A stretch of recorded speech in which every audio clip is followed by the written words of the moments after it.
Hello, friends, and welcome to the Exams Made Simple. So, we are back again with the Hindu Complete Newspaper Analysis for 13th of February 2025. 13 फरवरी 2025 का complete the Hindu analysis देखेंगे। मैं आपको starting में बता देता हूँ कि क्या क्या न्यूज़ आर्टिकल्स हम देखने वाले हैं। सबसे पहले फ्रंट पेज में हम देखें, जैसे रिटेल इन्फ्लेशन के बारे में आया, तो रिटेल इन्फ्लेशन क्या है होता है, कैसे मेजर किया जाता है, प्लस हेडलाइन और कोर इन्फ्लेशन क्या होता है। सेकंड, आपको यहाँ पे आईएमईसी प्रोजेक्ट के बारे में इंडिया और फ्रांस ने बातचीत की, तो उसके बारे में जानेंगे क्या है आईएमईसी। देन यहाँ पे एक अडानी का प्रोजेक्ट है जो कि बॉर्डर एरिया के निकट है, तो कहाँ पर ये प्रोजेक्ट है और क्यों न्यूज़ में है, ये भी देखेंगे। देन सुप्रीम कोर्ट में ऑब्वियसली बात है, तमिलनाडु गवर्नर आर्टिकल 200 बहुत ज़्यादा न्यूज़ में है, उसके बारे में जानेंगे। तेलंगाना में जो H5N1 यानी कि जो आपका बर्ड फ्लू है वो फैल रहा है, उसके बारे में जानेंगे। देन ग्रीन क्रेडिट प्रोग्राम के बारे में जानेंगे। टोबिन टैक्स आज न्यूज़ में आया है, टोबिन टैक्स काफ़ी इंपॉर्टेंट टॉपिक है, उसके बारे में जानेंगे। पब्लिक अकाउंट्स कमेटी न्यूज़ में थी, तो उसके बारे में जानेंगे। एआई का कैसे यूज़ हम कर सकते हैं ड्रग टेस्टिंग एंड इन सब चीज़ों में, वो भी हम देखेंगे। देन 3 एडिटोरियल्स आ जाए हैं, वो देखेंगे। Plus supreme court chief election commissioner के रिगार्डिंग जो अपॉइंटमेंट के रिगार्डिंग नया लॉ बना है, उसका जुडिशियल रिव्यू कर रहा है, तो उसके बारे में भी जानेंगे। आई hope you will remember all these facts. इसके अलावा स्टार लाइनर क्या है, ये 3 एडिटोरियल हैं, जिसमें एक न्यूक्लियर एनर्जी के ऊपर है, दूसरा आपका विकसित भारत में जेंडर इंक्लूसिव बजटिंग के ऊपर है, एंड थर्ड है should convicted persons be contesting elections, इसके बारे में जानेंगे। जैसे कि मैंने आपको बताया, यहाँ पे टोबिन टैक्स के बारे में भी जानेंगे, तो यहाँ पे देखो लिखा भी हुआ है, you can see it here, this is the Tobin tax news article, Trump would break into Tobin tax and all, तो ये भी हम जानेंगे। और कुछ वर्ल्ड इंटरनेशनल रिलेशंस के भी कुछ न्यूज़ आर्टिकल्स हैं, उनको देखेंगे। तो I hope you will remember all these, जो भी चीज़ें मैं आपको बताऊंगा आप याद रखेंगे। स्टार्ट करेंगे, मैंने यहाँ पे न्यूज़ आर्टिकल का आज पूरा समरी भी बना रखा है, तो आप लोग ये समरी अगर चाहें तो temsies.com से ले सकते हैं। यहाँ पे इस पूरी समरी आपको मिल जाएगी, जितना भी न्यूज़ आर्टिकल्स मैंने अभी डिस्कस किए, एक एक करके हम सारे डिस्कस करने वाले हैं, ठीक है। तो सबसे पहले हम पहली न्यूज़ आर्टिकल्स को डिस्कस करते हैं। जैसे कि मैंने आपको बताया, मैं सब्जेक्ट वाइज आपको बताता जाऊंगा, आप लोग देख सकते हैं क्या क्या इंपॉर्टेंट है। पहला आपको दिख रहा होगा, supreme court questions Tamil Nadu governors conduct. अब ये जो मैं न्यूज़ आर्टिकल जो मैंने आपको बताई थी वो है, supreme court basically judicial review कर रहा है अभी, जुडिशियल रिव्यू नहीं, एक तरीके से रिव्यू कर रहा है तमिलनाडु के गवर्नर RN रवि ने जो कुछ बिल्स रेफर किए हैं to the president after withholding assent. Assent उन्होंने नहीं दिया और विदहोल्ड कर लिया, उसके बाद जब असेंबली ने दोबारा वो बिल पास कर दिया, उसके बाद उन्होंने वो बिल रेफर कर दिया किसको, प्रेसिडेंट को। क्या अब ये किया जा सकता है? Now this is the big question, क्या ये किया जा सकता है? ऑब्वियस सी बात है, ये नहीं किया जा सकता है। क्यों नहीं किया जा सकता? क्योंकि अगर आप आर्टिकल 200 को पढ़ें या फिर आप बहुत सारे जो जजमेंट्स पढ़ें पुराने, तो उसमें साफ साफ ये लिखा गया है कि अगर एक बार बिल विदहोल्ड हो जाता है और दोबारा असेंबली वही बिल पास करती है, तो आप उसको फिर पास ही करते हो, you have to give assent to that, है ना। तो that is the big thing. Article 200 अगर हम बात करें कॉन्स्टिट्यूशन की, तो वो 4 ऑप्शन देता है कि क्या 4 ऑप्शन है टू द गवर्नर, है ना। गवर्नर के पास कौन कौन से 4 ऑप्शन है? तो पहला ऑप्शन है ग्रांटिंग असेंट, या तो वो असेंट दे देगा। दूसरा ऑप्शन है विदहोल्डिंग असेंट, या तो असेंट नहीं देगा, रिफ्यूज कर देगा। थर्ड है reserving the bill for president's consideration, कुछ बिल्स जो होते हैं स्पेशली जो कॉन्फ्लिक्ट में होते हैं सेंट्रल लॉज के या हाई कोर्ट से रिलेटेड कुछ होगा, तो उनको रिफर करेगा to the president. Then return the bill reconsideration के लिए, या तो अपने सजेशंस के साथ रिटर्न करेगा या बिना सजेशंस के साथ रिटर्न करेगा, है ना। रिटर्न केवल नहीं कर सकता है मनी बिल को, है ना, only money bill can not be returned. तो यहाँ पे जो बेसिकली होता है, इसमें अगर गवर्नर ने विदहेल किया है असेंट अपना, और लेटर ऑन वो बिल दोबारा रेफर किया गया है, मतलब later on refer to the president, तो ये एक तरीके से बाईपास कर रहा है रिटर्निंग को, है ना। They are not returning the bill to the assembly, withhold करके उसको दोबारा बाईपास करके क्या कर रहे हैं, प्रेसिडेंट को कर रहे हैं। तो ये इशू आ रहा है, और सुप्रीम कोर्ट का ये कहना है, पहले भी सुप्रीम कोर्ट ने कहा है कि अगर आप विदहेल्ड करते हैं असेंट को और दोबारा असेंबली इस बिल को पास करती है, तो आपको फिर असेंट देना पड़ेगा। इसके अलावा एक और चीज ये कि आपने रिकमेंडेशन क्यों नहीं भेजे वापस, है ना। जब आपने पहले विदहेल्ड किया था, तो आपके रीजंस रहे होंगे भाई कि आपने क्यों उसको नहीं दिया, या तो आप पहले ही उसको रेफर कर देते, बट पहले अगर आपने विदहेल्ड किया हुआ, तो या तो आपके कुछ रिकमेंडेशंस रहे होंगे, या तो आप अपने रिकमेंडेशंस दे करके क्यों नहीं भेजे उसको, है ना। तो बड़ा सवाल ये है। तो ये एग्जाम में जो इशू है इन्वॉल्व, ये आर्टिकल 200 को लेकर के है, रोल ऑफ गवर्नर को लेकर के है, फेडरलिज्म को लेकर के, एंड ऑल दिस। तो this is the polity topic पहला। दूसरा जो पॉलिटी का टॉपिक आज है न्यूज में, जैसे मैंने आपको दिखाया भी है कि इलेक्शन कमिश्नर के अपॉइंटमेंट का इशू है।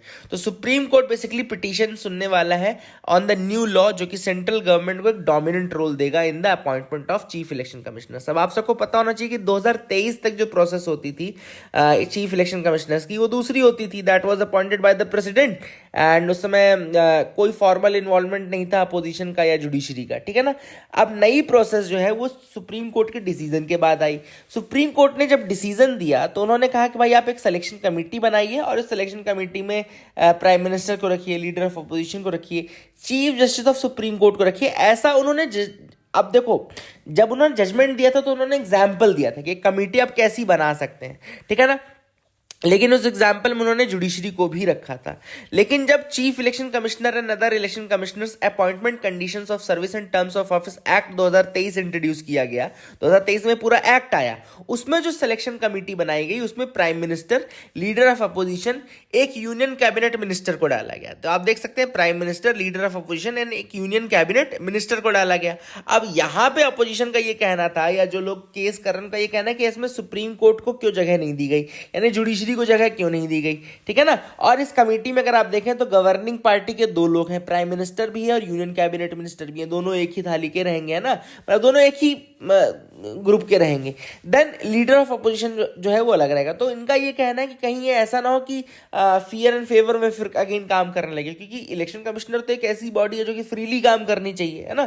तो that is the big question कि क्या ये फ्रीली काम कर पाएंगे।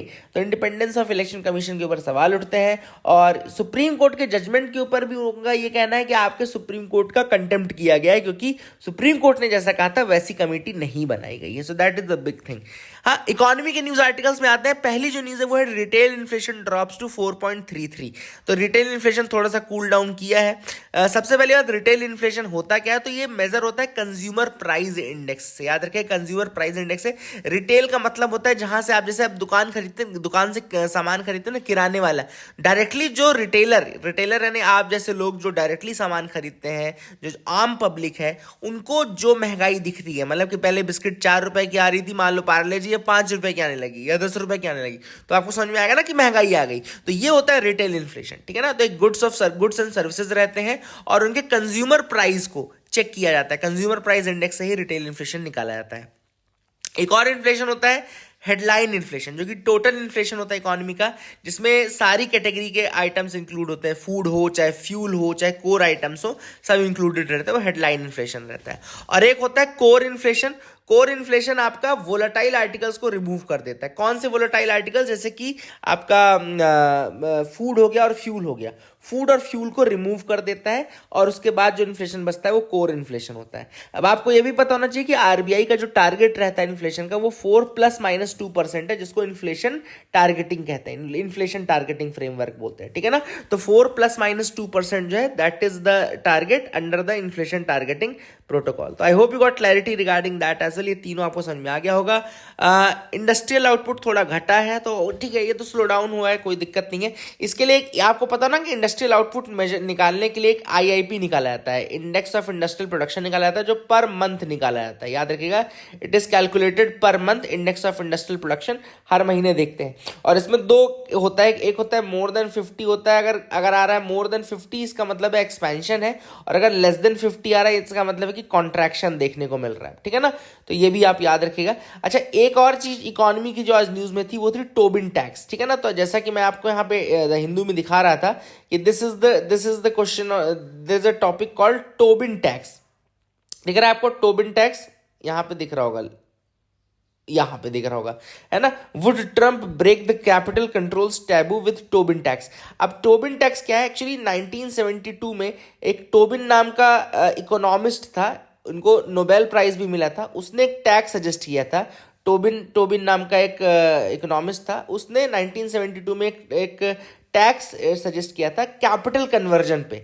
मतलब कि जैसे एक करेंसी से दूसरी C1 से अगर आप C2 पे ट्रांसफर कर रहे हैं, मतलब कि रुपए से डॉलर बना रहे हैं या डॉलर से रुपया बना रहे हैं, तो one currency to second currency में ट्रांसफर करने के लिए एक टैक्स लगेगा आपको, ठीक है ना। So that was the Tobin tax, ठीक है ना। तो इससे क्या होता है, बहुत सारी चीज, कई बार आपकी वोलेटिलिटी जो होती है, मतलब कि जो करेंसी की वोलेटिलिटी उसको दूर करने के लिए भी इसको अप्लाई किया जाता है ताकि लोग कम कन्वर्जन कराएं, ये सारी चीजें हैं। तो ऑब्वियसली बात है, फॉर दैट रीजन वोलेटिलिटी को कम करने के लिए इसको इंट्रोड्यूस किया गया था। तो I hope you will remember this Tobin tax. ये कैपिटल कन्वर्जन पे होता है और ये इसको टोबिन ने सजेस्ट किया था 1972 में। इनको नोबेल प्राइज भी दिया गया है, तो ये भी आप याद रखिएगा। आते हैं डिफेंस की न्यूज आर्टिकल में। जैसे मैंने आपको बताया था कि P-8I एयरक्राफ्ट जो है वो न्यूज में था, तो क्या है ये क्या है, तो ये इंडिया जो है it is considering reviving a plan to procure 6 more P-8I long range maritime patrol aircraft. तो पेट्रोल एयरक्राफ्ट यानी कि जो पेट्रोलिंग करते हैं ना, वो वाले एयरक्राफ्ट हैं, यूएस से हम लेने वाले हैं P-8I लॉन्ग रेंज। तो इसको याद रखिएगा, P-8I एक एयरक्राफ्ट है जो कि एंटी सबमरीन वॉरफेयर के लिए, मैरीटाइम सर्विलेंस के लिए और रिकनाइसेंस के लिए, रिकनाइसेंस मतलब रेकी और ये सब जो होती है ना, उसके लिए काफ़ी इंपॉर्टेंट है, ठीक है ना। P-8I कहाँ से है, अमेरिका से आने वाले हैं, तो ये भी आप याद रखिएगा। अगला न्यूज़ है इकोलॉजी इन्वायरमेंट का ग्रीन क्रेडिट प्रोग्राम न्यूज़ में था। तो न्यूज़ में क्या थी एक्चुअली कि इंडियन गवर्नमेंट ने आइडेंटिफाई किया है 57,700 हेक्टेयर का degraded forest land for afforestation under the green credit program. तो लगभग 57,700 हेक्टेयर का लैंड है डिग्रेडेड फॉरेस्ट, उसको ग्रीन क्रेडिट प्रोग्राम के थ्रू एफॉरेस्टेशन किया जाएगा वहां पे, ठीक है ना। ग्रीन क्रेडिट प्रोग्राम लॉन्च कब किया गया था, तो लॉन्च हुआ था 2023 में। It is a initiative under the environment protection act of 1986 to incentivise environmental conservation. तो 1986 के इन्वायरमेंट प्रोटेक्शन एक्ट के अंतर्गत इसको लॉन्च किया गया, 2023 में लॉन्च किया गया to incentivise the environmental conservation, ठीक है ना। इंडिविजुअल्स, कम्युनिटीज, जो प्राइवेट एंटिटीज हैं, उनको ग्रीन क्रेडिट्स मिलते हैं by undertaking activities like afforestation, water conservation etcetera. तो अगर आप वाटर कंजर्वेशन कर रहे हो, एफॉरेस्टेशन कर रहे हो, वेस्ट मैनेजमेंट कर रहे हो, तो इंडिविजुअल्स को, कम्युनिटीज को, प्राइवेट एंटिटीज को ग्रीन क्रेडिट्स मिलते हैं, ठीक है ना। और इन ग्रीन क्रेडिट्स को ट्रेड किया जा सकता है और they can be also use to meet up the corporate social responsibility obligations. तो ये भी काफी इंपॉर्टेंट फायदे हैं इसके ग्रीन क्रेडिट प्रोग्राम के, ठीक है ना। आई होप यू गॉट क्लैरिटी। ये इंपॉर्टेंट लाइन है कि ये किसके अंतर्गत लॉन्च किया गया है, तो इन्वायरमेंट प्रोटेक्शन एक्ट 1986 के अंतर्गत लॉन्च किया गया है, 2023 में लॉन्च किया गया है। आप ग्रीन क्रेडिट अर्न कर सकते हो। कौन कौन अर्न कर सकता है, तो इंडिविजुअल्स, कम्युनिटीज और private entities can earn the green credits and all. तो ये भी काफी इंपॉर्टेंट है। I hope you got clarity. Telangana on high alert due to bird flu के कारण तेलंगाना हाई अलर्ट पे है। It is a highly pathogenic avian influenza. जो बर्ड फ्लू है इसी को हाईली पैथोजेनिक एवियन इन्फ्लुएंजा बोलते हैं और कॉज्ड बाय H5N1 वायरस। इसको H5N1 वायरस के कारण ये होता है। प्राइमरली इफेक्ट करता है बर्ड को, जो कि फिर बाद में ह्यूमंस को भी कंजम्पशन के थ्रू और कांटेक्ट के थ्रू ये स्प्रेड हो सकता है, ठीक है ना। एंड इसमें सिम्टम्स बर्ड में होते हैं, जैसे सडन डेथ हो जाती है, रेस्पिरेटरी डिस्ट्रेस हो जाता है, इनके एग्स ड्रॉप के नंबर्स में ड्रॉप देखने को मिलता है एंड ये इंसानों में सीवियर रेस्पिरेटरी इलनेस कॉज कर सकता है बर्ड फ्लू। तो ये भी आप याद रखिएगा। And it's a zoonotic disease. तो जूनोटिक डिसीज एक इंपॉर्टेंट टॉपिक हो जाएगा एग्जाम में, रेलिवेंस है आपका जूनोटिक डिसीज का। ऐसी डिसीजेस जो एनिमल से फैलती हैं, है ना, उनको जूनोटिक डिसीजेस बोलते हैं। तो ये आप याद रखिएगा। जैसे मैंने फ्रंट पेज में दिखाया था, केरला का स्टूडेंट पकड़ा गया है फॉर रैगिंग। तो यहाँ पर रैगिंग आपको याद रखना, it's a form of bullying, harassment होती है, ये तो पता ही है आपको। फिजिकल और साइकोलॉजिकल अब्यूज दोनों इन्वॉल्व हैं इस पे, और एजुकेशन इंस्टीट्यूशन में होती थी पहले, अब तो बैंड है। यूजीसी रेगुलेशन जो है on curbing the menace of ragging in higher education institution 2009, ये याद रखिएगा। 2009 में यूजीसी रेगुलेशन लेकर के आया था on curbing the menace of ragging in higher education institution 2009। ये प्रोहिबिट करता है रैगिंग को एंड प्रिस्क्राइब करता है strict penalties including expulsion, criminal charges. तो एक्सपल्शन से लेकर के क्रिमिनल चार्जेस तक कुछ भी हो सकते हैं अगर आपने उसको मतलब कंटिन्यू किया तो that is the thing which is there. I hope you got clarity regarding that as well. जो फ्रंट पेज का IMEC कॉरिडोर था वो बता दूं, IMEC एक प्रपोज्ड इकोनॉमिक कॉरिडोर है जो कि कनेक्ट करेगा इंडिया को मिडिल ईस्ट से एंड देन यूरोप से। तो कुल मिलाकर के इंडिया, मिडिल ईस्ट और यूरोप तीनों कनेक्ट हो जाएंगे इस आईएमईसी कॉरिडोर से। और ऑब्वियसली बात है, जब कनेक्शन होता है तो ट्रेड होता है, एनर्जी ट्रांसफर होती है, डिजिटल कनेक्टिविटी होती है, ये सारी चीज़ें हैं। आईएमईसी का जो अनाउंसमेंट हुआ था वो G20 समिट में हुआ था, जब दिल्ली में हुआ था, यानी कि सितंबर 2023 G20 का जो समिट दिल्ली में हो रहा था, तब इसका अनाउंसमेंट किया गया था इंडिया और फ्रांस के द्वारा। और इसमें कौन कौन सी कंट्रीज इन्वॉल्व हैं, तो उसमें India, US, UAE, Saudi Arabia, European union, ये सारी कंट्रीज इन्वॉल्व हैं। इसमें कैसे रूट्स इन्वॉल्व रहेंगी, इंक्लूडेड रहेंगी, तो इसमें रेलवे भी इंक्लूडेड रहेगा, शिपिंग रूट्स भी इंक्लूडेड रहेगा, और इंडिया को यूरोप से ज्वाइन कराएगा वाया मिडिल ईस्ट, जो कि बाईपास कर देगा ट्रेडिशनल रूट को, जैसे कि स्वेज कैनाल, पहले स्वेज कैनाल यूज होती थी, उसको बाईपास कर देगा, मिडिल ईस्ट से कनेक्ट करेगा। एंड ये एक तरीके से काउंटर करेगा चाइना के बेल्ट एंड रोड इनिशिएटिव को, ये भी आपको याद रखना है। अब we got clarity regarding that as well, alternative provide करेगा। तो इसी के बारे में बातचीत अभी चल रही, चूंकि फ्रांस गए हुए हैं प्राइम मिनिस्टर वहाँ पे एआई समिट को लेकर के, तो वहाँ पर ये बातचीत चल रही है। तो I hope you got clarity regarding that as well. NASA Starliner astronaut to return sooner. तो नासा ने प्लान किया है कि जो 2 एस्ट्रोनॉट्स गए हैं इंटरनेशनल स्पेस स्टेशन में, तो उनको पहले बुलवा लेंगे यूजिंग द स्टारलाइनर स्पेसक्राफ्ट। ठीक है, तो ये स्टारलाइनर स्पेसक्राफ्ट क्या है? Starliner is a spacecraft which is developed by Boeing and it is reusable spacecraft designed to transport astronauts to and from the ISS, यानी कि इंटरनेशनल स्पेस स्टेशन में जाने के लिए और वहां से वापस आने के लिए स्टार लाइनर का यूज किया जाता है। बोइंग ने इसको डेवलप किया है, रीयूजेबल स्पेसक्राफ्ट है, ये भी याद रखिएगा। I hope you got clarity regarding that as well. Then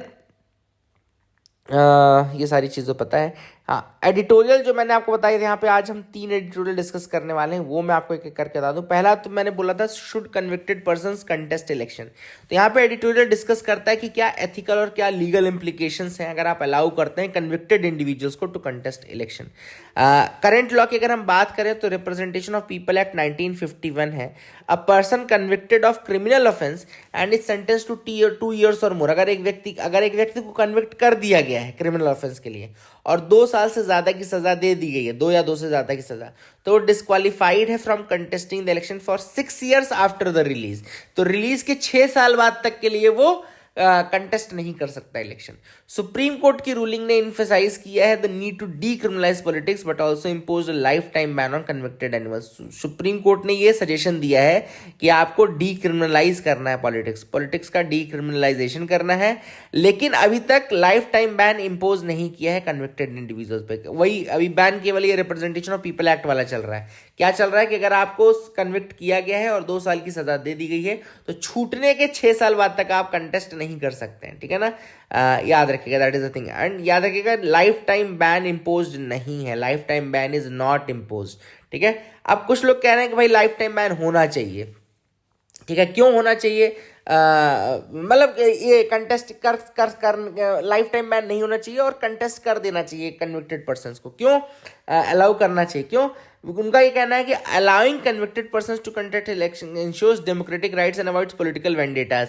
तो कहता है भैया डेमोक्रेटिक राइट तो है ही, और सजा तो वो भुगत चुका है, तो उसको 2-2 सजा क्यों भुगता रहे हो? मतलब एक तरीके से वो अपने कन्विक्शन की सजा तो जेल में भुगत चुका है ना, तो why are you giving him another punishment? लेकिन दूसरा कह रहे हैं अगेंस्ट का जो आर्ग्यूमेंट उनका कहना है कि ये पब्लिक ट्रस्ट को अंडरमाइन करता है डेमोक्रेसी पे। अगर आप क्रिमिनल्स को अलाउ करेंगे लॉ मेकिंग, पॉलिसी मेकिंग, तो पॉलिसी मेकिंग भी सही नहीं होगी। तो इसमें इलेक्टोरल रिफॉर्म्स की जरूरत है और क्रिमिनलाइजेशन ऑफ पॉलिटिक्स जो बढ़ता जा रहा है उसको खत्म करने की आवश्यकता है। I hope you got clarity regarding that. दूसरा जो एडिटोरियल था वो था budgeting for a gender inclusive विकसित भारत। तो budgeting for a gender inclusive विकसित भारत की जो एडिटोरियल है वहां पे ऑथर ने हाईलाइट किया the need for a gender responsive budgeting, कि हमको एक जेंडर रिस्पॉन्सिव बजटिंग की जरूरत है। जेंडर रिस्पॉन्सिव मतलब कि जो महिलाओं की नीड्स है उनको देखते हुए। हालांकि अगर 2025-26 का बजट देखें तो इसने 8.8% जो पैसा है वो टोटल एक्सपेंडिचर का वो जेंडर स्पेसिफिक स्कीम्स के लिए ही एलोकेट किया है, which is the highest in 2 decades। पिछले 20 साल में सबसे ज़्यादा है। इनिशिएटिव जैसे कि स्किल इंडिया चल रहा है, एंटरप्रेन्योरशिप डेवलपमेंट, मनरेगा, ये सारे फोकस करते हैं on empowering women. Challenges India में जो प्रेजेंटली हैं वो है low female labour force participation rate and gender wage gap. तो 2 इश्यूज हैं, एक तो लेबर फोर्स में वुमेन के नंबर बहुत ज़्यादा नहीं है, इंक्रीज नहीं है, और जेंडर गैप के साथ साथ वेज गैप भी है, जेंडर वेज गैप भी है। मतलब कि इनका ये कहना है कि जो फीमेल है उनको कम सैलरी दी जाती है और जो मेल है उनको ज़्यादा मिलती है। तो this is what they are saying.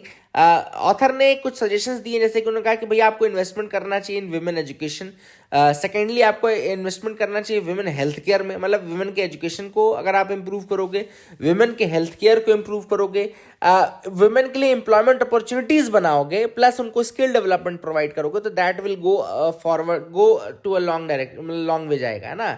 तो these are the suggestion which have been given in the editorial. I hope you got clarity regarding that as well. Third है nuclear energy dangerous concessions on liability. अब editorial ने criticise किया है proposed amendments को to the civil liability for nuclear damage act 2010। 2010 में एक act आया था, civil liability for nuclear damage act 2010 में आया था, जो कि ये बोलता था कि क्या लाइबिलिटी होती है अगर कोई न्यूक्लियर मतलब प्लांट में प्रॉब्लम आ जाती है तो उसकी रिस्पॉन्सिबिलिटी कौन उठाएगा। ठीक, करेंटली जो है the act holds nuclear operators, जैसे कि इंडिया में NPCIL हो गया, न्यूक्लियर ऑपरेटर्स को लायबल फॉर डैमेज कहा गया है।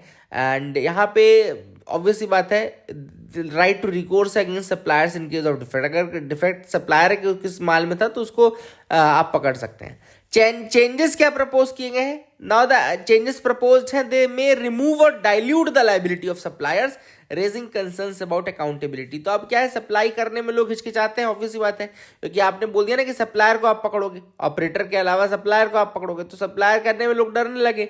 तो गवर्नमेंट ने सोचा कि चलो यार सप्लायर के ऊपर लायबिलिटी थोड़ा कम कर देते हैं। तो दैट इज द इशू। अब ऑब्वियसली बात है, इसको क्यों लोग बोलेंगे कि कर दो ऐसा, क्योंकि अगर आप सप्लायर का इशू वो हटा दोगे तो इन्वेस्टमेंट आपको मिलने लगेगा। लेकिन ऑब्वियसली बात है, न्यूक्लियर सेफ्टी को कॉम्प्रोमाइज करेगा, तो that is the big question कि क्या आप न्यूक्लियर सेफ्टी को कॉम्प्रोमाइज कर सकते हो in order to attract investment. That is the big question. I hope you got clarity. Tobin tax मैं आपको बता चुका हूँ, एक पब्लिक अकाउंट्स कमेटी शायद यहाँ पे रह गया था, पब्लिक अकाउंट्स कमेटी, और बता देता हूँ। पब्लिक अकाउंट कमेटी याद रखिएगा, इसमें टोटल 22 मेंबर होते हैं, मैक्सिमम 22 मेंबर हो सकते हैं, और इसमें 15 मेंबर जो रहते हैं वो लोकसभा से रहते हैं और 7 मेंबर जो रहते हैं वो राज्यसभा से रहते हैं। इनको प्रोपोर्शनल रिप्रेजेंटेशन सिस्टम से इलेक्ट किया जाता है हर एक साल में। एंड याद रखिएगा, कोई भी मेंबर से मिनिस्टर नहीं हो सकता, no member can be a minister in public accounts committee. दूसरा, मेन पब्लिक अकाउंट्स कमेटी का जो सबसे बड़ा काम है वो है जो कैग की रिपोर्ट होती है उसको देखते हैं।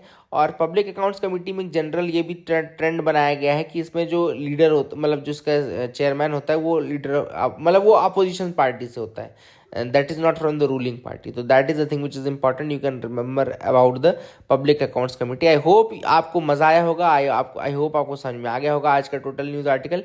That is it for this video. Keep loving us, keep sharing us. Thank you and have a nice day.